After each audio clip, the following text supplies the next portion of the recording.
You're a little bit more on top of this story than I am, so I suppose what I'm going to do is ask you to tell us about it because it does sound really interesting. Who's Amy O'Connor? Well, Amy O'Connor, there's a couple of reasons why this story is interesting. Yeah. One of them is a kind of a tragic backstory that I do remember from many years ago that was a big story at the time. Um, Amy O'Connor last week walked free. She was caught with 67,000 euros worth of cannabis, nearly said pounds worth of cannabis. And Stuck there, isn't it? now she got a 7-year suspended sentence. And a lot of the reaction on our social media was, it's, because she's a woman. Yeah. With a man, I've got a 7-year suspended sentence in the same case. But she gave a tale about being intimidated and a gun held to her head. And she said the person who did it, while she didn't name them, she said she knew them through her ex-boyfriend, a guy called Lee O'Neill. And of course, I remember him because we wrote a good lot of stories. It was in all the newspapers. What part of the country are they from? They're from the Midlands, from Athlone. And Lee O'Neill made huge headlines because he was caught in Venezuela with a load of cocaine. He had swallowed I think it was in 97, balloons they described, but I suspect it wasn't balloons. And he was going to fly back as a human mule. He was going to fly back as a human mule. And him and his brother Dermot, who was in the room with him but wasn't found with any cocaine, they both ultimately got 11 years. The reason they were caught was a third man who was with them had swallowed a load of cocaine and the condom burst and he died. A guy called Martin Butch Byrne. So after Mr. Byrne died, the police came, they held the two O'Neill brothers, and ultimately he passed out the cocaine and they went to prison. Then they were in prison, and it was all happened around the same time as Michaela McCullum. So it was all going on. It was She had the cocaine in the suitcase. She had the cocaine in the suitcase, but they were both in the hellhole prisons. And amazingly, I don't know how prison works over there. It looks terrible, but he seemed to be updating his Facebook page from the prison at times, saying, saying how he'd just seen somebody being shot and it's terrible in here. And then somehow they got out of prison, the two guys. They, it's never fully clear, but they seem to have just walked out the door. Now, you never know how the system works over there, Sometimes you can buy your way out of prison. Sometimes you can buy your way out. And, either way, they got out of prison. Yeah. Then came out that they escaped and they didn't appear for a few weeks and then eventually reappeared in Athlone. In which case they started Facebooking again. Here I am in Athlone. And Lee O'Neill, I remember having a picture of him back in Athlone with his arm around a woman. And that woman, which we looked at that picture this week and ran it unpixelated, it was Amy O'Connor. So that all happened in 2013? That all happened in 2013. Now, we knew a lot about the case at the time because the O'Neill brothers were hanging around with the Irwins. They were particularly good friends with Tommy Irwin, who's passed away himself in recent times. There's pictures of them hanging around together. They were also pals with Hughie Irwin. From Sligo, who we've spoken about many times, who were both members of a Sligo-based drugs gang that became a very significant player in the kind of rural cocaine market. Now, so that's the background of Amy O'Connor, and Lee O'Neill and his brother Dermot both passed away in recent times. Lee O'Neill passed away last year and Dermot passed a number of years before.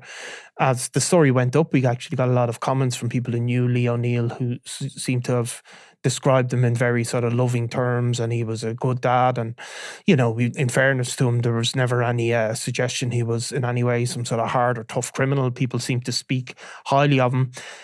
But anyway, Amy O'Connor brought his name back into it when she gave her evidence. So what she said was this cannabis was stored in her house, that she had been threatened at gunpoint. Two men a man had told her to take it or she'd be shot, and that she had no choice effectively. Now this excuse, I suppose, was accepted by the judge ultimately. However, the guards, the prosecution gave a sort of different version. She told how she'd met the man to collect the cannabis and they joked about putting her in the boot if she wouldn't take it. She said a man left a knife outside her house and she was terrified. And she said the same man had blown up a car at her house. However, the prosecution did put, I suppose, another aspect of the case. They told the judge that the cannabis had been in her house for 4 months. She'd never gone to the guards at any time. After she was caught with the drugs, they'd taken her phone and she refused to give them the PIN. They still haven't been able to get into the phone. And she said she'd suffered a brain injury and she couldn't remember the number. Brain injury to not remember the number of your PIN? Well, that was her claim, and they also her defence said that she had been attacked previously and had gone to A&E, and that she made numerous attempts to seek help from the guards, but the guards didn't have. She claimed she tried to contact the local guards directly, but she'd never. The guards said they had no record, or they couldn't find any complaints logged from her. So they kind of gave a different perspective. I suppose ultimately she got this 7-year suspended sentence. It'll be activated if she gets into trouble within the next 10 years. So it's a very extended period of time.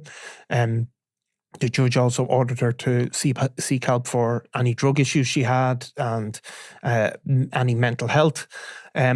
So yeah, it's an interesting case, I suppose. So what year did you say he was in Venezuela about to smuggle the drugs? It was 2013. He was there in 2013. He was going to human. Yes. Yeah. Yeah. Yeah, they're a bit late to the table with that, were they? Well, I mean, a bit of that. I mean, human mules have always been kind of there. I mean, I think really the very, very beginnings of cocaine arriving into Ireland, when it wasn't coming on ships, it was coming in somebody's stomach. Yeah. Eamon Kelly was the first of the criminals in Ireland who was convicted in relation to a smuggling plot of cocaine from Miami to Dublin. And he used a human mule, although I don't think she had. No, I think she strapped it to her body. Strapped it to her body. Yeah. Now, the thing is, a little bit graphic here for a second, but they usually favour women to mule drugs, especially on long-haul flights, because they don't have to swallow it. So they can insert the drugs, and it makes, because the acids in the stomach can really, if they usually put the drugs... There's less danger for it. Yeah. And the acids in the stomach, your acids in your stomach are like battery acids. Yeah. They're so strong. Because they're obviously mulching up food and everything. So they can actually, on those long haul flights, I mean, there was an incident with Ian O'Hare, who was traveling to Australia with cocaine in his stomach and it burst. And he was, I mean, it's so dangerous. So dangerous. So much of it. But usually they will favour women. The women can take it out while flying and then reinsert before they land. So there's just less of a kind of an issue with it. But I mean, it is Wild West to travel from Venezuela with that sort of stuff in your stomach. And obviously they discovered before they took off when the third friend passed away, because the cocaine goes into your system. I mean, you're completely poisoned. Yeah, I mean, the value of what he had he had 92 balloons. It's described as with 725 grams of cocaine. So, I mean, I don't know what. 92 balloons? Yeah. They would have to go through your system rather than. Yeah, they'd have to, yeah. So, I mean. Wow. So, I mean, obviously, it's put in all those different ones to. Yeah. And I wonder, was this a solo operation at the time? Were they trying to establish, was this going to be their kind of gold run, that they were going to get back with this? Or was this done on behalf of the Irwins? Were they getting fee? Well, I mean, look, it's not clear, but it was no doubt about the fact that they were linked to the Irwin gang. Now, I suppose what you see with drug gangs is that they like to be able to source from a load of different avenues, don't they? And even in that recent Europol report that we spoke about, they described how even major drug gangs will invest in a number of different routes because it cuts down the risk, and that mule smuggling is still a factor for these gangs. Maybe not the swallowing, but, bringing drugs in basically through passengers on planes, which is what this ultimately is. And what Michaela McCullum and Melissa Reid had it in their suitcases, and it was sort of disguised as lentils or some sort of food, and they were coming through from Lima airport. They were hoping to fly back to Ibiza, and of course they were stopped, and the famous video of them with the bun on her head and the shock horror. Well, as she said, she was being paid 5,000, which she famously said wasn't enough. So I suppose if you look at the basic mathematics that somebody can invest, at the price of buying a kilo of cocaine in some of these countries is really, really small. If you buy it yourself in Colombia, I mean, I suppose the street value given for a kilo of coke here is 60 to 70,000, but they always say it can be bought for a couple of thousand on if you're over there. So while you could smuggle that on your person, there is still a lot of money to be made in it.